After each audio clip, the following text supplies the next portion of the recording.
Panorama 95 apresenta Check-up no rádio. Dr. Robson Góes, seja bem-vindo aqui ao nosso Panorama 95, bom dia. Bom dia, Marcos, bom dia, Geraldinho, bom dia, ouvintes. Todo final de ano a gente se reúne na família para poder celebrar o Natal, celebrar o Ano Novo, e os nossos animais de estimação também fazem parte aí dessas festividades. Existem riscos que as festas de fim de ano proporcionam para os cães e gatos? Existem sim, Marcos. Os riscos, eles são enormes, embora que a gente muitas vezes não observe o que está acontecendo ao nosso redor. Nesse período é onde ocorre principalmente a questão de aumento de comidas, né? É onde as pessoas fazem a ceia natalina, né? Utilizam também da questão do ano novo para fazer uma ceia, né? É mais comum isso acontecer. E esse período também é onde, principalmente no ano novo, existem os fogos de artifício, né? Seja eles luminosos ou seja eles aqueles que fazem barulho. Os que fazem barulho é o que causa principalmente riscos de fuga, né, desses animais. Eles fogem, saem correndo, tendo riscos aí de atropelamento e riscos de acidente doméstico, quando eles quebram alguma coisa, cai alguma coisa em cima desses animais. Então existe aí esse risco quanto à questão dos fogos. Mas a preocupação maior nesse período, Marcos, por incrível que pareça, é a preocupação com a alimentação. É muito comum pessoas, né, irem para casas umas das outras. E sempre os cães e os gatos ficam ali no convívio dessas pessoas. E joga-se no chão ou cai no chão acidentalmente algum alimento. E esse alimento, quando cai no chão, sempre o cachorrinho é mais rápido, o gato é mais rápido e faz a ingestão desse alimento, que muitas vezes não é o alimento do dia a dia desse animal. Esse animal geralmente é um animal acostumado a comer ração, por exemplo, e cai ali um pedaço de frango, cai ali um pedaço de peru, cai ali um panetone, cai ali uma azeitona, então vai cair algum objeto que ele ingere. E essa ingestão, ela pode causar, por exemplo, na azeitona, pode causar uma obstrução intestinal, tá? Mas num alimento desse, como um frango, um presunto, um queijo, pode causar uma infecção intestinal, né? Ou uma toxinfecção intestinal, quando, principalmente em felinos, em gatos, esses alimentos são jogados nas sacolas de lixo, né, fora de casa, e o gato, por ser um animal semi-domiciliado, ele está dentro de casa e fora de casa ao mesmo tempo, ele vai rasgar essas sacolas de lixo, fazendo a ingestão muitas vezes desses alimentos já estragados, fermentados, onde ali existe a multiplicação de bactérias, principalmente salmonelas, tá? Causando aí essa toxinfecção alimentar, podendo chegar a uma situação mais grave, levando esse animal a óbito em virtude dessa toxinfecção alimentar. Então a preocupação é que você, quando tiver pessoas dentro da sua casa, quando tiver nas festividades, faça a contenção do seu animal, né? O que seria isso? Ou você amarre ele num local para que ele não corra o risco de estar fazendo ingestão de produto, evitar a fuga dele, ou então tranque ele num quarto ou num banheiro para evitar isso aí. Consequentemente, você vai evitar um risco muito grande desse animal adoecer, Marcos. Então, nada de dar panetone, peru, comidas natalinas para o... Não, até mesmo porque, Marcos, aproveitando essa sua pergunta, nesse período também é onde ocorre a questão do chocolate, né? Presente, bombom, essas coisas. Chocolate é tóxico para cão, tá? O pessoal, nesse período onde tem uva passa, né? Uva passa principalmente em panetone, uva passa em arroz, tá? Então a uva passa também é tóxica, principalmente para o sistema renal, né? O sistema urinário desse animal. Então evitar esse tipo de alimento nesse período para os cães. Se ele é acostumado a comer aquela determinada comida, mantenha ele com aquela determinada comida, não dê uma guloseima, não dê um petisco, porque você pode estar causando um problema sério para o seu animal. Seria bom, por exemplo, evitar com que o animal permaneça no mesmo espaço na confraternização? Isso, até você prevenindo que eles estejam no mesmo espaço, você vai prevenir outro risco que existe também, Marcos, que é o risco de acidente por pisadura. Né? O cãozinho ele é pequeno, ele está ali no meio das pernas das pessoas, um gato é pequeno e você se desequilibra, pisa, né, numa pata de um cão desse ou de um gato desse, causando uma fratura. Né? Isso daí também é comum acontecer nesse período. Então ter essas preocupações é fundamental. Mantenha ele trancadinho num determinado local que vai evitar muitos riscos para esses animais, cães e gatos nesse período. E numa situação de intoxicação, por exemplo, ao ingerir um alimento desse tipo, que é a primeira coisa que você tem que fazer? Primeira providência que você tem de fazer é saber qual foi, de preferência, o alimento que causou a toxinfecção. É importantíssimo para o profissional médico veterinário procurar uma clínica que atenda urgência e emergência, tá? Que atenda urgência, levá-lo para essa clínica, porque aí vai ser iniciado o protocolo, os exames necessários, né? Hemograma para ver qual o nível, se é um quadro de intoxicação alimentar, né? Se é um quadro de infecção. E você vai entrar com as medidas aí com a parte de hidratação. Geralmente os animais começam a apresentar, Marcos, vômito, né, inapetência, vão começar a ficar quietinho no canto, muitos deles apresentam diarreias, e aí você tem de ter os cuidados necessários para que esse animal não entre em desequilíbrio eletrolítico. O que seria isso? Não desidratar, não perder tantos elementos, né, vitaminas e minerais, e você vai fazer com que esse animal fique reidratado, entrar com a medicação adequada, seja com antibiótico ou probiótico, para proteger esse animal e tirar desse quadro, Marcos. Nossa ouvinte Rubênia Gugel, ela pergunta o seguinte: Dr. Robson, tem um casal de calopsita e minha filha pisou na fêmea e ela botou sangue pelo ouvido e não está se alimentando. E aí? Olha, pelo que você cita isso aí, esse sangrar pelo ouvido é muito comum em traumatismo, né? Esse traumatismo ele pode ter sido crânioencefálico, pode ter sido um traumatismo apenas a nível de regiões que tem no ouvido. Aí podemos citar o martelo, o tímpano, alguma coisa nessas regiões, né? E ocorreu aí uma lesão grave e que tem de ser feita aí uma avaliação por um médico veterinário, fazer uma radiografia provavelmente dessa estrutura para identificar se existe alguma lesão e fazer a prescrição mais adequada. O que não pode nesses casos é a pessoa deixar de tentar alimentar e hidratar esse animal. Então, com conta-gota, você vai hidratando esse animal para poder dar tempo chegar ao médico veterinário para que ele possa fazer o atendimento dessa calopsita. Tem pergunta aqui no WhatsApp. Bom dia. Bom dia, Marcos Dantas. Bom dia, Dr. Robson Góes. Educadora aqui da cidade de Jardim de Piranhas. Sou ouvinte de todas as manhãs, Marcos Dantas. A minha pergunta é sobre 2 gatos que eu crio aqui em minha casa. Eu crio um desde quando nasceu, porque mataram a sua mãe. Está com 3 anos. E crio outro que foi adotado pelo meu esposo. O meu gato maior, que é Naninho, o nome dele, morre de medo de menininho, sempre está apanhando.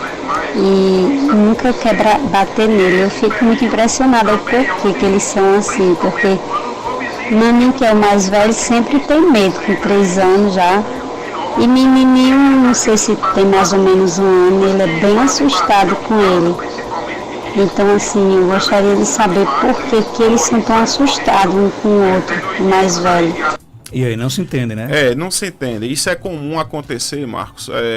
Se a gente voltar no tempo, no passado, os animais, eles viviam, os cães em matilha, né? E sempre existe o alfa, que é o dominante daquela matilha. E que todos os outros, muitas vezes, não tem medo, mas tem respeito, né? O que pode acontecer é que Quando esse animal adentrou no domicílio lá, o outro gato se sentiu acuado, primeiro em virtude da chegada de um outro indivíduo, de um outro gato, e ele não é um alfa, ele é um dominante, é um dominado, né? Então ele se sentiu submisso àquele que chegou, e sempre o que vai dominar o outro vai ficar com medo, vai ou se isolar, ou então ele se acovarda, né? Ele faz o sinal de submissão, virando e abrindo as patinhas para cima, no sentido de dar o pescoço, né? Que antigamente os animais, a presa, né? Ela era dominada pelo pescoço no sentido de sufocamento.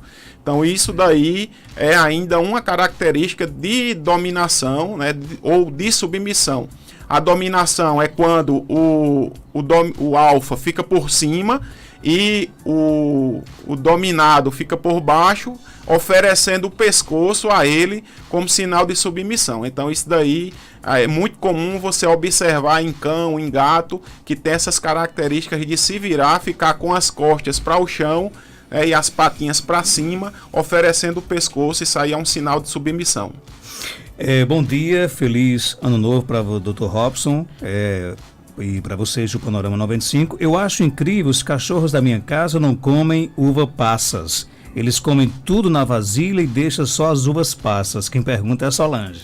Que bom que eles deixem, Solange, porque as uvas passas são tóxicas principalmente para o sistema, principalmente para os rins. Então não deve ser ofertado. Isso aí eles provavelmente já devem ter o sentido, né, de que ela não é boa para eles, e eles isolam ela. Aí, graças a Deus, eles não comem. Não ofereça, por favor, e um feliz ano novo para você também. Aliás, uva passa é muito polêmica, né? Até os seres humanos também são resistentes, alguns à uva passa. Imagina os animais, né? Isso, Marcos.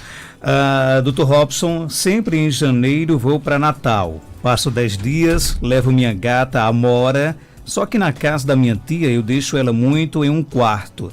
Tem um pergolado com muitas plantas. Corre o risco dela ficar estressada? Corre o risco dela ficar estressada e principalmente, Marcos, corre o risco dela fugir, tá? O gato, ele é um animal muito ligado ao domicílio e não às pessoas. Então, como ela vai chegar em um local que ela vê que não é a casa dela, que não é o domicílio dela, ela pode fugir, né? E aí ficar com risco de perder o seu animalzinho. Então, felinos, os gatos, quando forem para outros domicílios, vocês mantenham ele em coleira, né, ou em guia, para que não ocorra essa fuga desses animais. A Rosiane pergunta, diz que o cachorro dela vai fazer 2 anos em janeiro, quer saber se é normal cair tanto pelo. O cachorro, ele perde o pelo todo, ele cai o pelo todo dia, é muito comum. E existe a troca de pelo, Marcos, do período, o pelo jovem, né, que é o pelo que ele nasce com ele, e ele troca essa pelagem todinha por um pelo definitivo. E ao longo da sua vida cai o pelo todo dia, e todo dia nasce pelos novos. O que a gente alerta é que se essa queda de pelo for com áreas de alopecia, quer dizer, com áreas que vai ficando sem pelo, só a pele, aí sim você tem de procurar saber o que é, se é um problema endócrino, se é uma sarna, se é um fungo, uma bactéria, porque ali sim está instalado um quadro de uma patologia. Mas se é a queda de pelo normal, aí é a troca de pelo que existe durante toda a sua vida. Tem alguns produtos no mercado, por exemplo, Pelo Derme, eu posso citar sem problema, que são vitaminas e minerais e aminoácidos essenciais que são utilizados para fortalecimento do folículo piloso, que é onde está instalado ali o pelo, e que ocorra aí a diminuição e o fortalecimento desse pelo, Marcos. Cachorro pode tomar vinho? Não, Marcos, eu não aconselho. Você, primeiro, o vinho vem da uva, tá? Primeiro vem da uva, depois o vinho, que a uva é neurotóxica, tá? Nefrotóxica, aliás, para os rins. E depois tem álcool, e também você não deve estar oferecendo álcool para animais, porque não é do seu hábito, né? Existem frutas que o animal pode comer? Sim, existe. O mamão pode ser utilizado. Tanto para gato como cachorro. O gato não gosta tanto de fruta, Marcos. Por incrível que pareça. São poucos os gatos que eu escuto falando que se alimenta de fruta. Mas você pode misturar, por exemplo, a ração com mamão? Tem pessoas que utilizam isso daí, não vai ter problema, principalmente para gatos que têm problemas com bola de pelo, para gatos que têm problema com as fezes muito ressecadas, né, que tem problema na digestibilidade. Tem pessoas que utilizam o mamão como laxante, tá?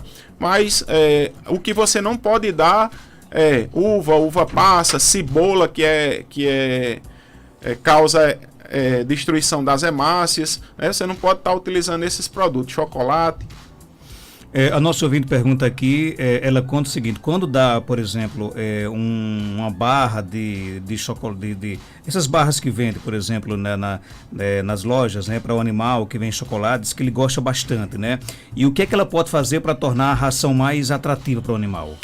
Existem palatabilizantes. Eu vou dar um exemplo, esses sachês ou essas latinhas que são vendidas. São alimentos que têm um odor e um sabor mais agradável, eles são considerados alimentos, né?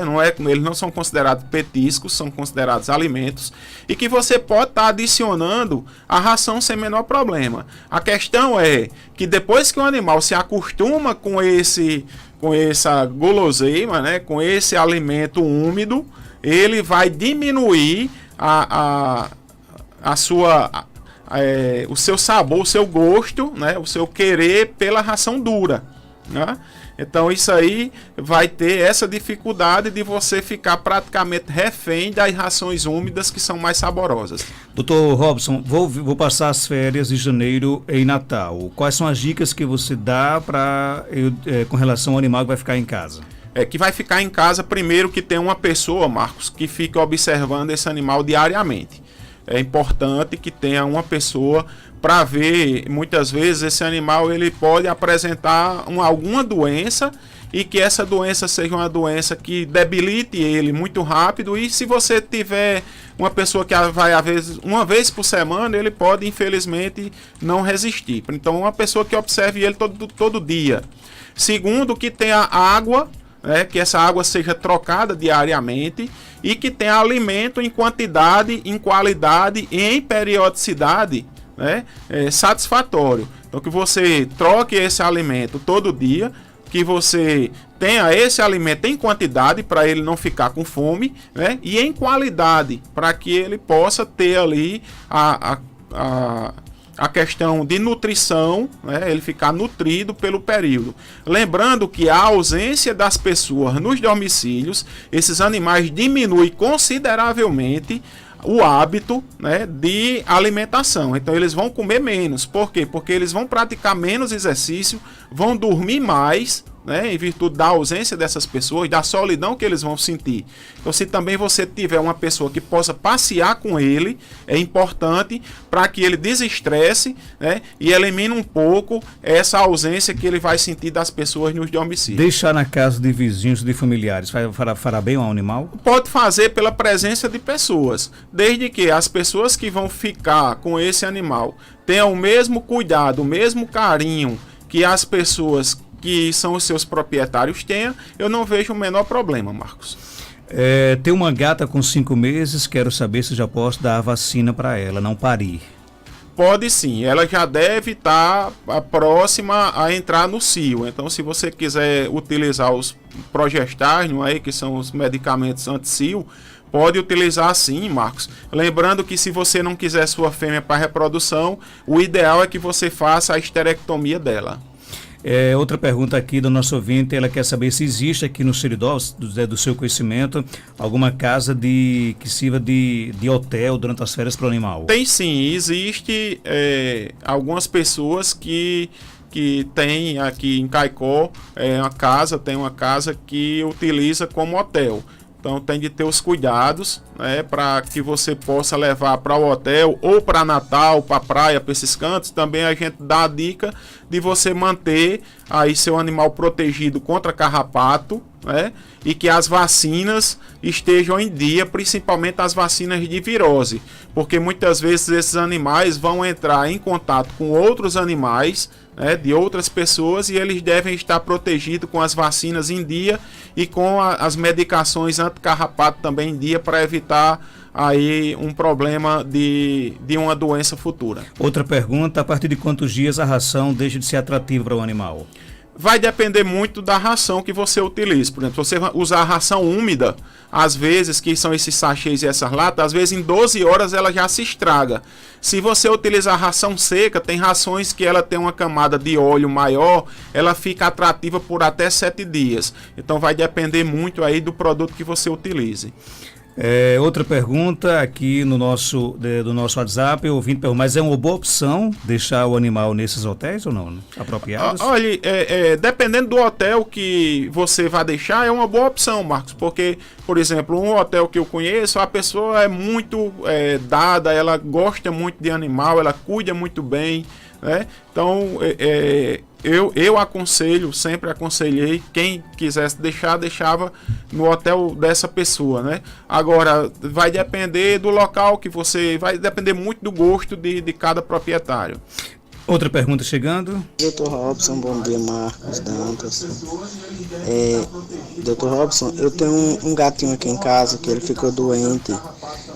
Deu uma inflamação no olhinho dele. Aí eu comecei a dar antibiótico, mas só que não melhorou, é só piorando. Aí agora ficou com a pele vermelha, cobrindo assim. Aí eu não sei se ele cegou. Eu queria saber se existe alguma possibilidade dele ter cegado. Ele é novinho ainda, ele tá com uns 2 meses. E aí, doutor Robson? Marcos, esse problema de olho é uma região muito sensível, é uma região que você pode perder a visão imediatamente, pode causar uma úlcera de córnea com uma ruptura muito rápido. Primeiro você tem de identificar o que é que está causando isso. Em filhote é muito comum problemas aí com vírus, que podem causar vírus e bactérias, principalmente, que podem causar esses problemas oculares em filhotes, tá? Essa carne que ela diz que subiu uma carne vermelha no olho, pode ter ocorrido uma ruptura de córnea, tá? Mas a maior possibilidade disso aí é a terceira pálpebra ter subido, que ela é uma pálpebra que existe mais avantajada, né? No felino, no gato, que ela pode ter subido tentando proteger o olho. Ela sobe na intenção de proteger a córnea. Então, eu aconselho ela a procurar um médico veterinário. Lembrando que tem pessoas que fazem o uso de medicações e, por exemplo, quando você usa um colírio errado em uma situação errada, pode estar causando um problema mais sério. Então, o colírio, ao ser utilizado em animal, você tem de saber se pode ou não estar utilizando para aquele determinado caso, Marcos. Então, tem de ver aí o que é que realmente está acontecendo com o olho desse gatinho, para que ele possa, se ainda não perdeu, ser tratado e resolver o seu problema. Dr. Robson Góes é médico veterinário, está na Clínica Veteripet, na Rua Augusto Monteiro, 569, aqui no centro de Caicó. Telefone de contato 3421-1263. Você pode seguir a Veteripet no instagram.com/veteripet. Obrigado por sua participação, até 2020. Obrigado, Marcos. Eu gostaria de desejar a todos um feliz ano novo, agradecer por mais um ano de parceria. Você que é líder de audiência em toda a região do Siridó, em toda a região aí do Rio Grande do Norte e Paraíba, né? É um exemplo de radialista, não apenas para Caicó, mas para o Rio Grande do Norte e para o mundo, e dizer que estaremos, se Deus quiser, em 2020 com mais essa parceria aí, para que a gente possa estar trazendo informação aos ouvintes. Dizer que é com muita satisfação que a gente trabalha por mais um ano e espero que isso continue ainda para 2020. E você foi uma aquisição que deu trabalho para ser feita, mas graças a Deus foi feita, né? E que 2020 essa parceria seja de muito sucesso, né? Você não faz ideia do quanto essas dicas de saúde que você faz com tanto carinho, inclusive até sem puxar para o seu lado, né? Ela ajuda aqui aos ouvintes do nosso programa, viu? Muito boa. E feliz para você e para toda a sua família, né? Para sua esposa, para os seus filhos que escutam aqui o nosso programa, para sua querida mãe, dona Afra Góes, né? Pessoa muito querida, uma mestra, com certeza. Que Deus possa lhe abençoar imensamente, viu? Para vocês todos, Marcos.